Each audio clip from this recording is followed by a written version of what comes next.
سعودی عرب نے کورونا کے معاملوں میں اچانک اضافے کے بعد اپنے شہریوں کے لیے 16 ممالک کے سفر پر لگائی پابندی کے شکار ممالک میں بھارت کا نام بھی شامل۔ گزشتہ روز ایک ہی دن میں 411 کیسز ہوئے تھے ریکارڈ۔ گیان واپی مسجد پر جاری ہنگامے کے درمیان اب قطب مینار کے احاطے میں واقع قوت الاسلام مسجد میں نماز پڑھنے پر لگائی گئی روک۔ امام نے کہا اچانک ہی پولیس نے 13 مئی سے نماز پر لگا دی ہے پابندی، حتیٰ کہ جمعے کی نماز پڑھنے کی بھی نہیں دی جا رہی اجازت۔ اوپر سے آرڈر آیا ہے مسجد کو بند کرنا، لہٰذا آپ جو ہے یہاں مسجد میں نماز نہیں پڑھا سکتے۔ ہم نے کہا بھائی جمعہ ہے، جمعہ تو پڑھ لینے دو، تو اس کے لیے کہنے کہ نہیں جمعہ بھی نہیں ہو سکتا، تو ہمیں جمعہ بھی نہیں پڑھنے دیا گیا اور نہ ہی وہاں پر جو ہے، حالانکہ یہاں عید بھی ہوتی ہے، بقرعید بھی ہوتی ہے، تراویح بھی ہوتی ہے، کوئی دقت نہیں تھی۔ یہ ابھی نیا فتنہ پتہ نہیں کہاں سے مصیبت لے کے آ گیا، مسجد کو بند کر دیا۔ آسام کے نوگاؤں میں پولیس تھانہ نظر آتش کرنے کے الزام میں 21 لوگ حراست میں، کئی ملزمین کے گھروں پر انتظامیہ نے چلائے بلڈوزر۔ ایک مسلم شخص کی پولیس حراست میں موت کے الزام کے بعد اہل خانہ نے کیا تھا پولیس تھانے کا گھیراؤ۔ پولیس پر رشوت نہ دینے کی بنا پر بے رحمی سے قتل کا اہل خانہ نے لگایا ہے الزام۔ مہاراشٹر میں لاؤڈ سپیکر تنازع کھڑا کرنے والے راج ٹھاکرے کی آج پونے میں ہوئی ریلی۔ ادھو سرکار کو بنایا نشانہ، پوچھا ماتوشری کوئی مسجد ہے کیا جہاں ہنومان چالیسا پڑھنے سے ہو مسئلہ۔ اورنگ آباد کا نام بدل کر سمبھاجی نگر کرنے کا بھی کیا مطالبہ۔ وزیر اعظم سے یونیفارم سول کوڈ اور پاپولیشن کنٹرول ایکٹ نافذ کرنے کی بھی کی مانگ۔ گیان واپی، کاشی، متھرا، دہلی جامع مسجد کے بعد اب کئی مساجد سنگیوں کے نشانے پر۔ اب بھوپال کی تاریخی جامع مسجد کو شیو مندر بتا کر سروے کا کیا گیا مطالبہ۔ عدالت سے رجوع کرنے کے ساتھ ہی ہندوتوادی تنظیم نے مدھیہ پردیش کے وزیر داخلہ کو خط لکھ کر مسجد ہندوؤں کے حوالے کرنے کا کیا مطالبہ۔ پارٹی سے ناراضگی کی خبروں کے درمیان Samajwadi Party M L As کی میٹنگ سے غائب رہے، جیل سے نکلے اعظم خان، لیکن سماجوادی پارٹی نے ناراضگی کی خبروں کو کیا مسترد، کہا خراب صحت کے باعث میٹنگ میں نہیں پہنچا اعظم خان۔ جیل سے نکلنے کے بعد اشاروں میں اعظم خان نے اعلیٰ قیادت پر اٹھائے تھے سوال۔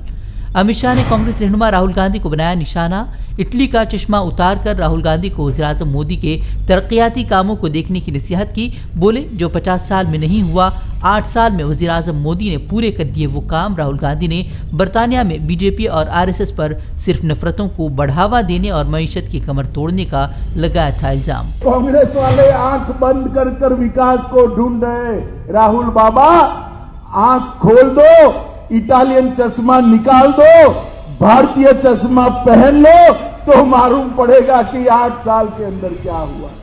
دہلی سے سامنے آئی دل دہلا دینے والی واردات، مالی پریشانی کی وجہ سے ماں اور 2 بیٹیوں نے کی خودکشی، تینوں نے کھڑکی دروازے سیل کر چھوڑ دی تھی گیس، دم گھٹنے سے تینوں کی موت، سوسائڈ نوٹ بھی برآمد۔ کرناٹک میں بھاری بارش کے بعد ہوئے نقصانات کے درمیان ہی وزیر اعلیٰ کی اعلیٰ حکام کے ساتھ اہم بیٹھک، اگلے 15 دنوں تک بارش سے متاثرہ علاقوں کا دورہ کر نقصانات کی تفصیلات جمع کرنے کی دی ہدایت، متاثرہ علاقوں میں فوری راحت پہنچانے پر دیا زور، 15 دنوں کے لیے تماموں کی چھٹی رد کی۔ دہلی کے محلہ کلینک اور سرکاری اسکول دیکھنے کے بعد آج چندی گڑھ میں KCR اور کیجریوال کسان تحریک کے دوران جان گنوانے والے کسانوں کے اہل خانہ سے کی ملاقات، کہا کسانوں کی تحریک دبانے کے لیے اسٹیڈیم میں کسانوں کو قید کرنا چاہتی تھی مودی سرکار۔ گھریلو بجٹ کو بگاڑ کر رکھنے والی بڑھتی مہنگائی پر عوامی غصے پر قابو پانے کے لیے اب سرکار نے پیٹرول ڈیزل کی قیمتوں میں کمی کا کیا اعلان۔ ایکسائز ڈیوٹی گھٹانے کے فیصلے کو بڑا چڑھا کر پیش کرنے پر اپوزیشن نے مودی سرکار کو دکھایا آئینہ۔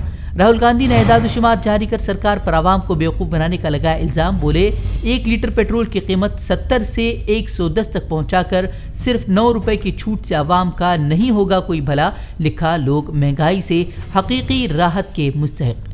مرکزی حکومت کی طرف سے ایکسائز ڈیوٹی گھٹانے کے بعد کئی ریاستوں نے ویٹ گھٹایا، راجستھان، اڑیسہ اور کیرل نے ویٹ کم کر عوام کو مزید راحت دینے کا کیا فیصلہ۔ کیرل نے پیٹرول پر 2 روپے 41 پیسے تو راجستھان نے 2 روپے 48 پیسے اور اڑیسہ نے 2 روپے 23 پیسے کم کیے۔ پیٹرول ڈیزل پر راحت کی خبر کے درمیان ہی CNG کے داموں میں اضافہ، پچھلے ایک ہفتے میں 1 کلو CNG میں 4 روپے کا اضافہ۔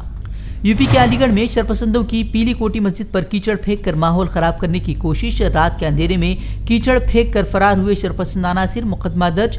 گزشتہ دنوں ہی ہندوتوادی تنظیموں نے مسجد کو غیر قانونی بتا کر دیے تھے متنازع بیانات۔ اب پاکستان کے سابق وزیر اعظم عمران خان نے ایک بار پھر ہندوستانی خارجہ پالیسی کی تعریف کی، اس بار امریکی دباؤ کے باوجود روسی تیل خریدنے اور عوام کو راحت دینے پر کی مودی حکومت کی ستائش۔